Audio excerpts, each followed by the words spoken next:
Let's talk TikTok. You're a voice actor. You're an entrepreneur. You're a VOPRENEUR. Welcome to the Everyday VOPRENEUR podcast, your guide through the business of voiceover. You have a great website, right? Well, make sure you host it at some place that doesn't suck. Hey, it's Brad Newman, fellow VO Pro for 28 years and owner of UpperLevelHosting.com. People ask why us, and that's simple. We make it easy, respect your time, save you money, and just make all the magic happen. You don't need to know all the tech stuff when it comes to hosting your website. We got you. Ask around. Tens of thousands of client interactions later, and 6 years of amazing customer service, and not a single negative complaint, ever. UpperLevelHosting.com. The VOPRENEUR podcast. Hey, it doesn't suck. Not as funny as Conan. Not as cute as Seth Meyers. Not as smart as Colbert. But he's one of us, and that counts for something. Here's Mark Scott, the original Everyday VOPRENEUR. Hello and welcome to the Everyday VOPRENEUR podcast, your guide through the business of voiceover. I'm Mark Scott, the original Everyday VOPRENEUR, ready to drop some more actionable, practical advice that you can use that will help you to grow your voiceover business. Before we get into this week's episode, I do want to remind you Voiceover Marketing Playbook version 3.0 is coming. I am so excited about this course. I've put probably almost 200 hours into completely overhauling the entire course, updating all of the information, making sure that you have everything that you need to be able to find your own leads, build your own client base, and become the consistently working voice actor that you want to be. And I've moved it to a new platform, which is making it even easier to access and use. Playbook is going to be available April 11th through the 20th, and you can sign up at voiceovermarketingplaybook.com. That's voiceovermarketingplaybook.com. So what I want to do in this episode is actually something a little bit different. I'm deviating from the schedule that I had mapped out, and I actually want to share a little bit of my presentation from VO Atlanta. I had the privilege of speaking at VO Atlanta recently, and did a breakout session to a full room, standing room only, people sitting on the floor, and we were talking about the 10 marketing commandments for the everyday VOpreneur. I had that entire presentation prepared before I ever got to Atlanta, but I actually ended up updating several aspects of it while I was in Atlanta, just based on current events and things that were happening at the time. And one of the big things that was happening was a growing concern over whether or not the U.S. government was going to ban TikTok. And that was something that I felt like I needed to address in my presentation because TikTok has become a very popular platform for a lot of voice actors doing marketing. And so it begs the question, is TikTok worth it? And what happens if TikTok goes away? So I want to share a little bit about what is going on in the news, but more importantly, I want to give you a backup plan. If the worst case scenario does happen and TikTok does go away, then what? That's what we're going to talk about in this episode. I signed up for TikTok, I don't even know, probably a year or two ago, and I just sat on the account. I did nothing with it because I wasn't sure about TikTok, and I have so many other social media platforms, and I was like, do I really have the time for another social media platform? I didn't really necessarily feel like I did, but I also recognize that it's a very popular place. A lot of people are hanging out there, and so maybe I shouldn't just completely ignore it. I want to say that it was around the late fall of 2022 that I started playing around a little bit, posted a couple videos here and there, and started to experiment with it a little bit. And right around that same time is when a lot of talk really started growing about the possibility of a government ban on TikTok. And so I had to ask myself the question, if there is the possibility of a government ban, how much time do I want to devote to learning how to use this new platform, creating content for this new platform, building a following on this new platform, if there's the possibility that it is all going to go away? And so after Christmas, I decided to pause what I was doing on TikTok because I wanted to see what was going to happen. One thing that happened when I was on my way to VO Atlanta was the CEO of TikTok was called before Congress. And he was, for all intents and purposes, he was interrogated before Congress. And without going too much into all of the details of it, let's just say that I don't think it went well for the CEO of TikTok. I think that most of the questions that he was asked were not answered. Most of the questions that were asked that were answered were not answered with any level of satisfaction. And I think that it really only added more fuel to the fire of the United States government talking about banning TikTok. They're not the only ones. Now, in Canada, TikTok has been banned on government devices. There are a growing number of college and universities who are maybe not necessarily outright banning TikTok, but highly recommending that students remove TikTok from their devices. Government at various and assorted levels in different countries are telling government employees that TikTok cannot be on their government-issued devices any longer, and it all comes back to privacy concerns. It all comes back to a question of what is happening with this data in the app? Where is that data going? Is the Chinese government getting access to that data? And does that create the possibility of a security threat? So again, I don't want to get deep into the weeds on this because it's a complex issue. The end result of all of these concerns is that there's a growing cry to ban TikTok, all in the name of national security.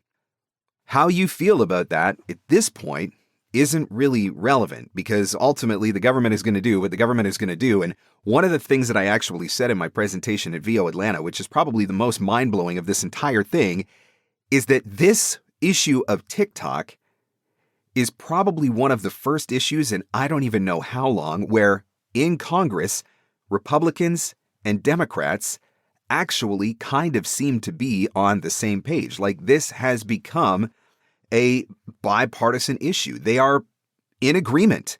They are working together. It's really just crazy after the last few years of what has gone on with the political climate in the United States in particular, to see Republicans and Democrats coming together on one issue.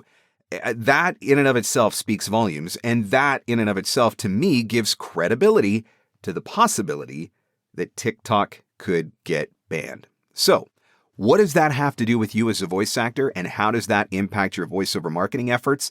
There are a couple of things that I want to share, and these were the two things that I shared in my presentation at VO Atlanta. First and foremost, I would think about how I can back up all of that data. Some of you may remember I went through a stretch in 2022 where my YouTube channel got shut down by a nefarious actor who was trying to, shut down my social media platforms, and it was a whole entire thing. But when my YouTube channel did get shut down for a while, I was devastated because I thought I was going to lose all that content. Hundreds of videos posted over a decade, and I thought it was all going to be gone, which is my own fault for not having a backup plan. That got me thinking about what is going on with TikTok right now. And that got me thinking about why it is so important for you to have a backup plan.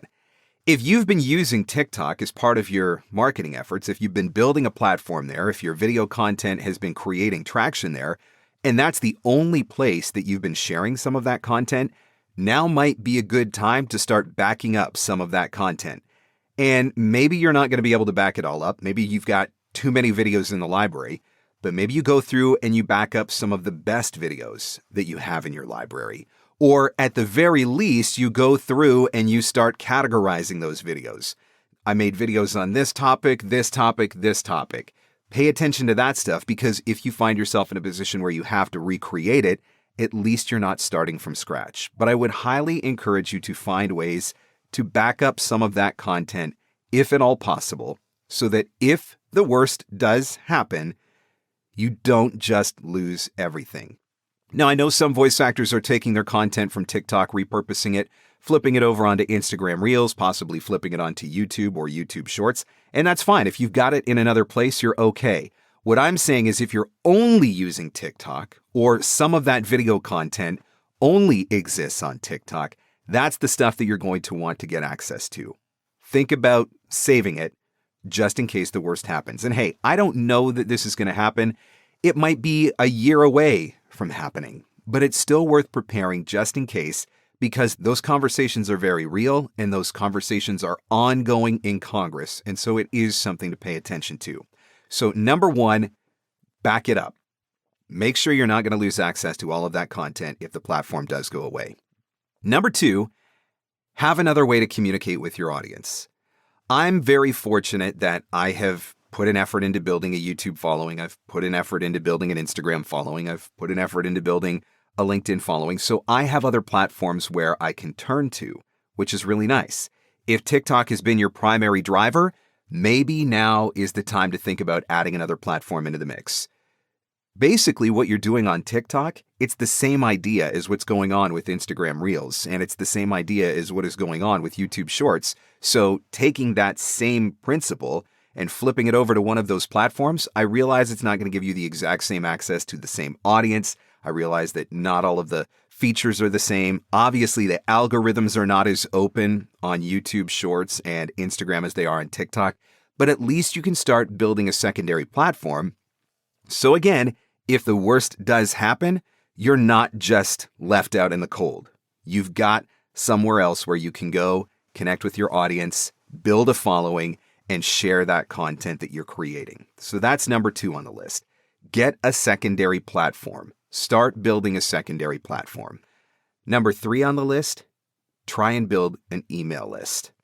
When my Facebook got shut down last year, same issue that I was having with YouTube with somebody trying to shut me down, I lost access to the VOPRENEUR community. That's my community that I've created in Facebook, and that's over 5,000 voice actors that I had the ability to reach out to on a daily basis through that Facebook group. I have several thousand followers on my YouTube channel as well, and I lost access to that audience. One of the things that I talk about with marketing your voiceover business when it comes to online casting sites, if you rely exclusively on online casting sites, if something happens to one of those casting sites, what happens to your business? You're screwed. The same goes for your marketing. If you're relying exclusively or too heavily on one social media platform, if you lose access to that platform, you're potentially screwed. So the solution to that, collect email addresses. Now, not everybody's going to give you your email address, and that is fine. But if you can get email addresses from half of your audience or even a quarter of your audience, if something happens and the platform gets shut down, at least you still have a way of communicating with them. At that point, you can start telling them about one of your other platforms or sending them to Instagram to watch your reels or sending them to YouTube to watch your shorts. It's not that hard to collect email addresses, but the nice thing about those email addresses is that no matter what happens with any social media platform, you will always have those emails. If all of my social media channels got shut down tomorrow, and please, Lord, don't let that happen. I think I just gave myself a minor heart palpitation saying that. At least I still have an email list, so I can still get in touch with my audience. If I couldn't communicate via Twitter or LinkedIn or Instagram or whatever, I still have access to a percentage of my audience. That is part of my backup plan. So that's the other thing that I think you need to implement here. Nobody knows for sure what's going to happen. Nothing may come of it. It's not like you can just flip a switch and shut down TikTok. That opens up a whole other series of debates on free speech, etc., etc., etc. But because the conversations are happening, it doesn't hurt you as the CEVO, the chief executive voiceover of your business, to have a backup strategy just in case. So number 1, find a way to back up your videos. And if not all of them, at least your best performing videos so that you can take them and use them somewhere else. Get backups wherever you can. Number 2, focus on building an audience on at least one other platform so that if the worst does happen, you have a following somewhere else. One thing that I have been paying a lot of attention to lately, everybody talks about Reels on Instagram, but nobody's talking about Reels on Facebook. They're not the same thing, and I think that's where we get confused sometimes. We think those two things are interchangeable. You can publish Reels on Instagram, and you can publish Reels on Facebook. Everybody's doing it on Instagram, not everybody's doing it on Facebook, which creates a really unique opportunity. You've got access to 2 billion people on Facebook, and you don't have the same level of competition that you have on Instagram. So maybe that becomes part of your strategy. Maybe building that second platform is posting your Reels to Instagram and Facebook. But work on creating a secondary platform, a secondary audience for yourself so you still have somewhere where you can go to communicate and somewhere where you can go to market. And then finally, try and collect email addresses. Give somebody a reason to give you their email address. Chances are, if you're listening to this podcast right now, you have downloaded something that I have offered in the past. I've offered a couple of different ebooks, the tools in my toolbox, marketing basics for voice actors, one piece of advice. Those were very popular ebooks that people gave me their email address for in exchange for that free download. For the last couple of months before all of this really got crazy, I was offering a resource and still do offer a resource called 20 Video Ideas for Instagram and TikTok. And people will give me their email address in exchange for that download. And so can you come up with something that you can offer for free that gives value to your audience that would make them want to sign up and be on an email list? Even if you have no intentions of emailing that list for now, at least start building it so that if something does happen, you're protected. This was part of the talk that I changed for VO Atlanta to update based on what is going on right now, because I would hate to see any voice actor who's putting so much effort into TikTok run the risk of not having access to that platform anymore. And so if you can start preparing now to protect yourself, then if the worst happens, you're fine. And if it doesn't happen, you're in better shape because now you've got multiple platforms where you're building an audience, building a following, and spreading the good news about the voiceover services that you offer. Thanks so much for listening, and I'll catch you on the next one. The Everyday VOPreneur Podcast. Available everywhere fine podcasts are given away for free. Mostly, we think. Having your voiceover demos easily playable and downloadable on your website is essential. The VoiceZam player lets you do that across any device and browser. There are also options for adding play buttons in your email signature, tracking your listens, and even putting videos in your demo player. Sign up now at voicezam.com/markscott and receive an instant $25 credit. For full details and to claim this offer, visit voicezam.com/markscott.